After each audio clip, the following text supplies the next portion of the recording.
The 2022 NXT Great American Bash is officially in the books, and we are getting ready to talk all about it. But first, my name is Stephen Ramon. Welcome back to the channel. If you're a first-time subscriber, or first-time viewer, I should say, welcome to the channel. So, if you like what you hear at the end of this video, make sure you hit that subscribe button, go over, click that bell icon, and turn on notifications so that way you don't miss whenever I'm dropping new content. Got a lot of great videos planned, so you might want to go ahead, click that bell icon, and turn on notifications. So let's go ahead and hop right into it with the first match on the card tonight. First match on the card was for the NXT Women's Tag Team titles, and it was Roxanne Perez and Cora Jade versus Toxic Attraction. And this match was an absolute banger. It was a great way to start the show off. Fast-paced, high-energy, hard-hitting. This match really showcased four incredible workers in the NXT Women's Division. Roxanne Perez, Cora Jade, those women are really tearing it up. Toxic Attraction, tearing it up. NXT has really revitalized Mandy Rose's career, and I'm kind of curious to see what's going to happen when she goes back to the main roster. Really curious to see what's going to happen. Don't know if she's going to get a big push, but she has really improved her in-ring work. Not that she was a bad worker to begin with, but she has definitely gotten a little bit better in the ring. So let's get right back into this match.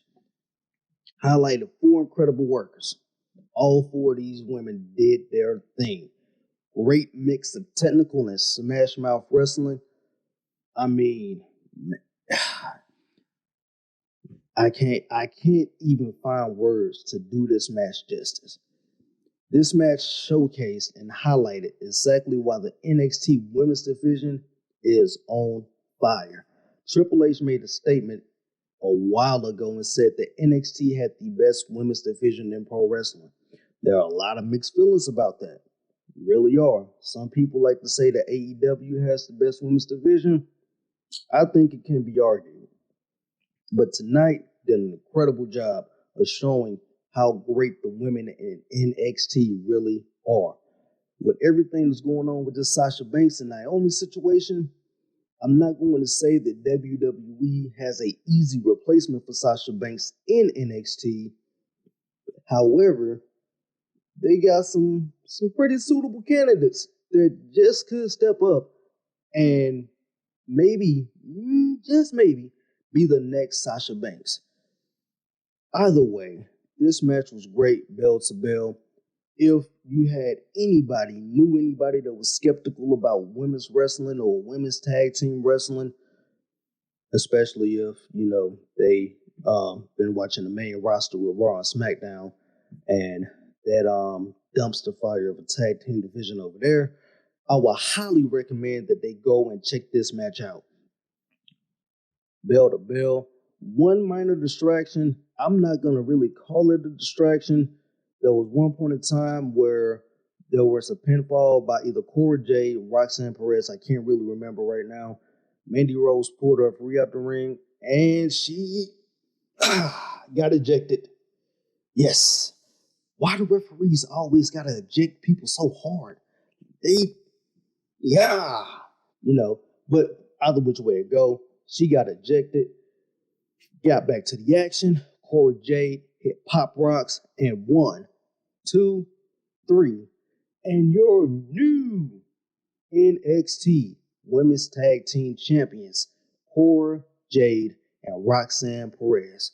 There was a segment later on in the show where they were doing an interview, and Roxanne Perez made it clear that next week she was cashing in her contract of Mandy Rose to get her NXT Women's Championship title match. Now, with this whole situation, if you really go back and pay attention to the facial expressions, it looks like they may be planting the seeds of this team breaking up. I could be wrong. I really hope I'm wrong. NXT really does not book like the main roster, which is a great thing. But I do not foresee Mandy Rose getting dethroned by Roxanne Perez, at least not yet. It may be a situation where she has to chase the title, but we'll see. It's probably going to be a great program. Hopping right into match number 2, Wesley versus Trick Williams. Now, we all know the situation that happened with MSK and Wesley's tag team partner getting released from WWE. When I first saw MSK, knowing the main roster booking of tag teams, you already know that they're going to get split. I'm going to be doing a video about the Street Profits as well. So, again, make sure you hit that bell notification after you hit that subscribe button, because that video was one that you do not want to miss. So, again, you already know WWE's thing with breaking up tag teams. So, at first glance, when you saw MSK, you already knew that Wesley was going to be the star. And tonight, he showed exactly why he should be a breakout star. I'm a little bit scared for Wesley, however, when he gets called to the main roster, because I really feel like we may end up getting another Ricochet situation with Wesley. Great talent, athletic, could probably use a little bit more mic work. I don't really see him being in the main event picture, at least not right now with his current character. Definitely may need to get tweaked or get repackaged if he's going to be a main event star, but he definitely has potential to hold down the upper mid card. But this match, again, another great match, bell to bell. It was a great way to come off the opening match of Cora, Jade, and Roxanne Perez versus Toxic Attraction. Both of these men showcase exactly why they are talented performers in the ring. First off, this is really my first time ever watching Trick Williams perform. In his initial debut, I think I was a little bit thrown off by the presentation. However, man, this boy is athletic. I mean, straight athletic. And personally, I really can't wait to see where his career goes. Again, when you're talking about superstars in NXT, you kind of got to really look ahead and see whether or not, they may or may not be a success on the main roster. With everything that's going on in WWE right now, hopefully by the time these guys get called up, just maybe if we're lucky, then we would get a permanent change of power in regards to who's running that company. But great match, bell to bell. What can I say about it? Great match. Now, the match did end with Trick Williams picking up the win after he ended up rubbing alcohol on his hands, rubbed it in Wesley's face, and, got the 1, 2, 3. Hopefully, this is a program that's going to continue. Wesley really brought a different side of what you're used to seeing. More aggressive, more in your face, more smash mouth.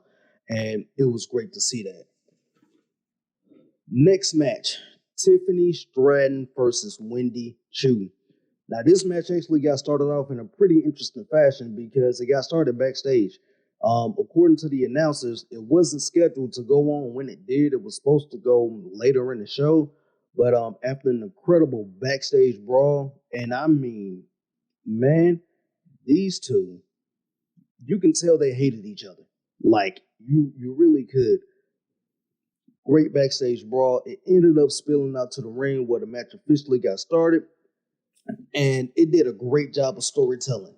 Absolute wonderful job of telling how much these two dislike each other. Hard-hitting, smash mouth, physical in-ring action. The women of NXT tonight, they did their thing. They stole the show. Up until one particular match. But they absolutely did their thing. Both women were very impressive, and I was really impressed by Tiffany Stratton. She really proved that she's not just another pretty blonde, because currently, in my opinion, Carmelo, I'm not even going to get into that situation right now. But Tiffany Stratton is definitely a female superstar that I'm looking forward to seeing in the future. Definitely has great potential. So does Wendy Chu. But I will be honest, Wendy Chu's current character is not going to translate well onto the main roster. She is definitely going to have to get a new character, lose the gimmick. It's not going to work for her. Despite the fact that she is incredibly talented in the ring, that gimmick is not going to work. And more than likely, she's going to get booked really, really dopey with that gimmick when she does go to the main roster, which will kill her. So hopefully she gets a character change, not a complete character change, not a complete repackaging, and they change her name. I hate when they do that. But either which way, great match. Tiffany Stratton actually ends up picking up the win clean over Wendy Chu. Don't know if this is going to be the end of that feud. Don't know if we're going to get more of it, but it was a great match. Following that, I wasn't going to cover the promos, and I'm not going to cover every single promo because there were a lot, and they did a really great job of storytelling and furthering angles in NXT. But there's one I'm going to cover, and that was the one between Giovanni Vinci and Apollo Crews. For one reason and one reason alone, I just want to see that match. And it's official. They will go with it next week. Shut up and take my money. As far as I'm concerned, I know that match is going to be an absolute banger. Apollo Crews is athletic as crap. Giovanni Vinci. Yeah, we'll just go with that. We already know what his work is like in Imperium, and he is carrying that over with this new gimmick, new character. I really hope that when he gets called up, that they don't put him with Max Dupree in the maximum male models. You know what? It could work. Now that I think of it, depending on how they're booked, it might work. But I don't know. We got to see how they're going to get booked first. I'm looking forward to this guy going to the main roster. Incredible talent. I know this match is definitely going to be a banger. Hopefully, this NXT run will revitalize Apollo Crews' career the same way that Finn Balor's NXT run revitalized his career. Now, do I see Apollo Crews getting a shot or getting a run with the NXT Championship? On one hand, yes. On one hand, no. But let's see. I really think that something that he's going to have to work on is actually solidifying his character, because I think that is Apollo Crews' main problem. He does not have a legitimate character. We saw the first character that he debuted, or that we saw with the good guy, Happy Go Lucky, wasn't it was decent, but you really couldn't get too far with it. It was not enough layers to really elevate him as a competitor and as a superstar. Then we saw the whole repackaging with Commander Rashid and the the Nigerian royalty gimmick. And when I first saw that gimmick, I was like, this is not going to work. It worked for a little bit, but ultimately it didn't work. It was pointless. It got us about as far as it can go, and that was it. He had a great Intercontinental Championship run, and that was it. Yeah.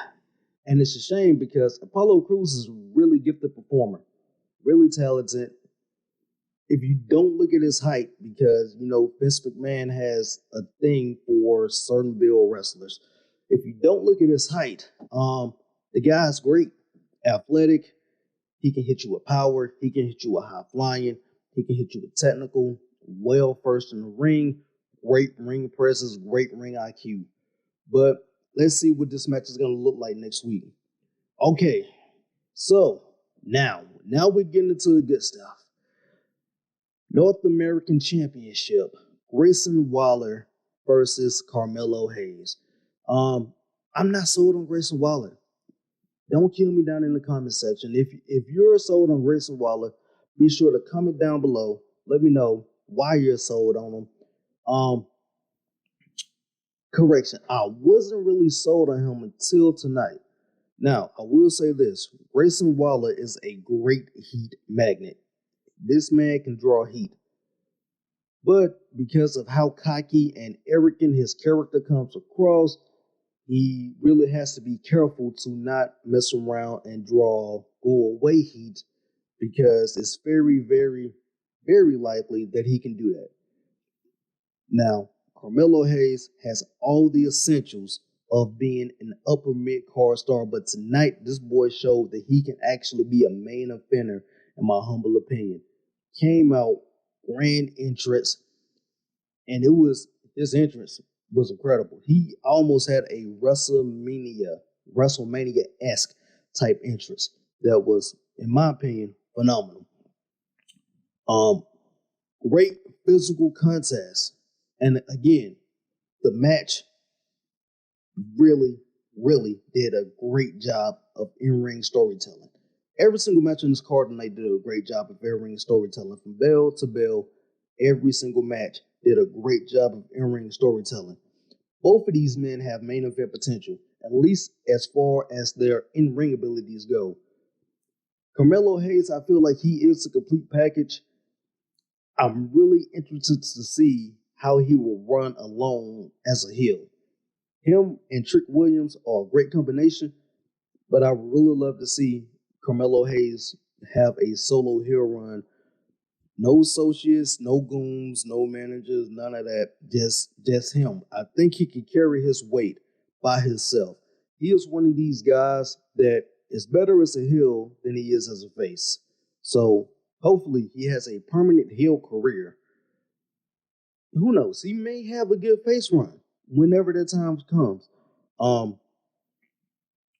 I definitely foresee Grayson Waller and Carmelo Hayes being in an NXT title picture here. I'm going to say within the next 6 months, if not sooner. Do I want to say 6 months?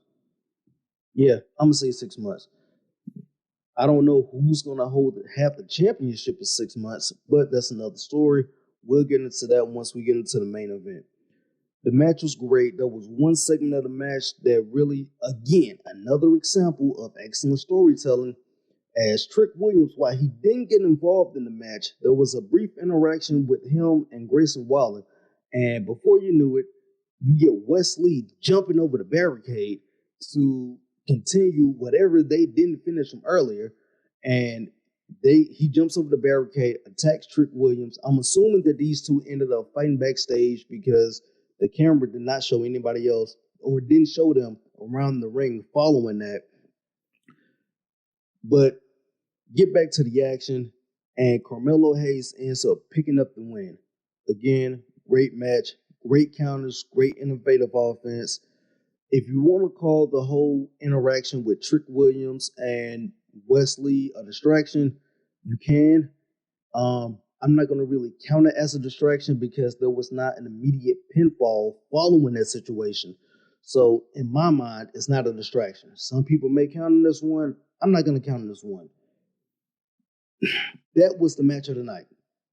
Hands down, by far. It was the fourth match on the card, and it was the match of the night. Those boys stole the show. Carmelo Hayes calls himself the A champion, and with a performance like he put on tonight, you're almost inclined to agree that he is an A champion. With everything that's going on with Carmelo Hayes, going back to a point I just made, he's really, really being built up to end up being put in that main event title picture in NXT. Now, again, because anytime I talk about NXT, I'm going to end up talking about where these superstars are going to go once they hit the main roster. You have to, because you know what's going to happen, you know what's going to come, so you really have to go ahead and talk about that now. I don't know how Carmelo Hayes is going to fare with his booking on the main roster. If booked right, that boy is going to be a superstar. If you drop the ball, then you're making a big mistake. Huge mistake.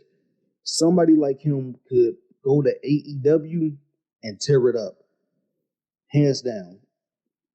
So I don't really see him going over to Impact if he were to be released. Hopefully, he's not released. Never know. With Vince and Nick again. Let's get back to it. Next match on the card was Diamond Mine versus Diamond Mine. This whole angle, this whole storyline is very, very interesting. You had Roddy Strong and Damon Kemp versus the Creed brothers for the NXT Tag Team titles. Now, this match was a great blend of technical wrestling and smash mouth wrestling. Roddy Strong really came in and came in hard hitting. He came in like he was mad about something, which is weird because, there's supposed to be this faction. Roddy Strong is supposed to be the leader. The announcers did a great job of furthering the planting of the seeds of Roderick Strong leaving Diamond Mine. I think those guys as individuals, their talent levels, they could definitely stand on their own. They don't need to be in a faction. They can hold their own. The Creed brothers, the best tag team that I can think to compare the Creed brothers to would probably be the Steiners. If you're an old school fan and you know the Steiners were a great mixture of technical and power wrestling, with Rick Steiner predominantly being the one with the technical abilities. However, Scott Steiner did not lack in being a technical wrestler, at least before he became Big Papa Pump and just became all power. But Scott Steiner was a great mix of power and technical. And we're going to talk about a little bit more of Scott Steiner's style of wrestling when we get into the Groundbreaker and Cameron Grimes match. But great match. Roddy Strong added a different level of aggression to the match. Every hot tag he came in, his offense was just like, I hate you. Like, plain and simple. He came in with the attitude like, I'm just going to beat the hell out of you. Just because. Entertaining match. Great technical bout. Perfect balance of technical and smash mouth. The Creed brothers ended up picking up the win to retain the tag team championships. And after the match, again, it's the small, subtle things, the attention to detail. That's what builds a great story. That's what makes for great booking. And at the end of the match, if you really just paid attention to Roddy Strong, the way he was looking at the Creed brothers, you could tell that this is not over by a long shot. I really expect the implosion of Diamond Mine to probably happen here within the next month and a half, 2 months. At that point, you got to see what's going on with Roddy. There were rumors that he requested his release, primarily because he sees all of his former Undisputed Era brothers in AEW, and they're shining. We're not going to talk about AEW in this video. I'll do another video about AEW at a later time. Okay, so now we're going to get to the main event of the evening, which was Groundbreaker and Cameron Grimes for the NXT Championship. Everything that Yep, you see that? That was my notes. Took notes. This match, no notes. Let's just talk about it and break this match down. Now, this match was very, very personal. We could tell from the build-up. You could tell from the promos. However, it translated over into the actual match, but not really. Cameron Grimes did prove that he can hang with a powerhouse wrestler. This was really my first time seeing Cameron Grimes get matched up with a powerhouse wrestler, and he held his own. Now, they did a really good job of selling the shoulder injury and working it into the match to really help further the match, but he held his own. He did his thing. Groundbreaker has shown that he can pretty much work with anybody, which is definitely a tremendous trait or asset to have as an in-ring performer. So oftentimes you see a lot of guys that can really only work with certain people. But Groundbreaker, he looks like the type of person that can work with anybody, and if need be, he can probably carry a match on his back. But this match was slightly disappointing. I wish it would have been a little bit more hard hitting. I wish it would have had kind of like a methodical build up, which I thought we were going to do, but we didn't. It was kind of even paced the entire thing. Not really as physical as I would have liked it. Don't get me wrong, it was a physical match, but not really physical as I personally would have liked it. I felt like the Carmelo Hayes and Grayson Waller match was way more physical. That match set the tone for this main event, and then I feel like the show kind of went slightly flat after that. The fans were still hyped, still the "This is awesome" chants were ringing loud throughout the arena, but could have been better. Now, Groundbreaker, we already know that he's the son of Rick Steiner, but what's interesting about Groundbreaker, he doesn't wrestle like his father. He wrestles exactly like his uncle, Scott Steiner. And it's very, very weird because most second generation, third generation superstars, they typically have remnants of their father or their grandfather in their wrestling style. Not Braun. Not at all. Everything he does in the ring is very Scott Steinerish. Young Scott Steinerish, which is great. This guy's a powerhouse. I can definitely see him being the face of the company. I don't know what the plans are. I don't know when they're planning on calling him up. I would presume they probably are going to call him up after one of the big four pay-per-views. I think he's ready to go. Ring work, good. Mic skills, good. Presentation, good. Character, good. Groundbreaker has all the tangibles of being a main event player. Now, would I want to see Groundbreaker in the ring with someone like Roman Reigns? Yes. Brock Lesnar? Yes. AJ Styles? Yes. Don't know if he's going to get called up before Edge's contract is over, but Edge, yes. I can literally go down a list of people I would like to see Groundbreaker in the ring with. And every single match I feel like will be an absolute banger.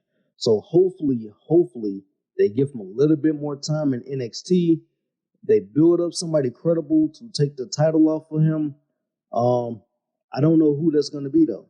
I really don't, because there's so much talent in NXT that you really have no clue who it's going to be.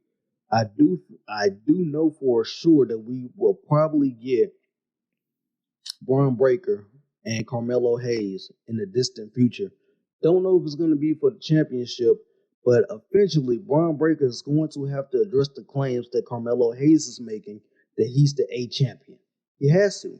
It's an inevitable fact that he will have to address those claims at some point in time.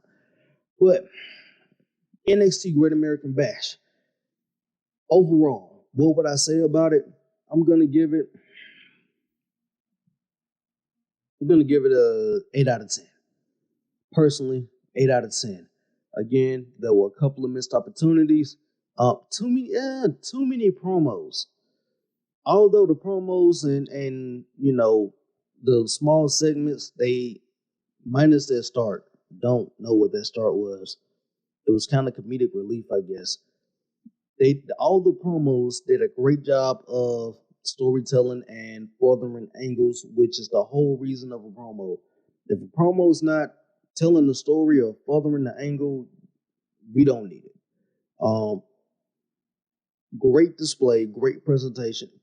Beautiful set. I really don't understand why NXT has the concept of making nice sets for their shows, and we only get 4 nice sets a year with the main roster.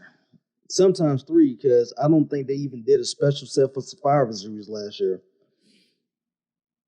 Either which way it go, NXT Great American Bash, 8 out of 10. If you didn't see it, I highly suggest you go back and watch it.